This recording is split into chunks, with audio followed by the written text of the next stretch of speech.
போன மாசம் ஆடு வாங்க காசு வாங்கிட்டு போனியே, ஆடு எங்கயா? என்னைய முழிக்கிற? சந்தைக்கு போய் ஒரு ஆடு வாங்கினமா, அந்த ஆட்டை வித்து ஒரு மாட்டை வாங்கினேன். மாட்டை ஒரு மாமரத்துல கட்டி வச்சு பாலை கறந்தேன். மாடு எட்டி உதைச்சுது. மாமரம் உடைஞ்சு போச்சு, மாடு ஓடி போச்சு. கறந்த பாலை கொண்டு போய் ஒரு பாட்டிட்ட வித்தேன்.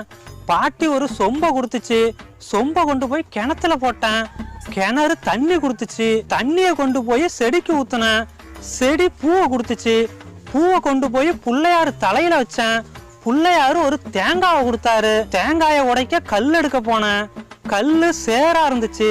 சேத்த கழுவ குளத்துக்கு போனேன். குளம் ஃபுல்லா மீனா இருந்துச்சு. மீனை பிடிக்கலான்னு வலை எடுக்க போனேன். வலை ஃபுல்லா பொத்தலா இருந்துச்சு. ஒத்தலை அடைக்கலான்னு ஊசி எடுக்க போனேன். கடைசியில அந்த ஊசியும் தேங்காயும் உருண்டோடி போச்சுமா.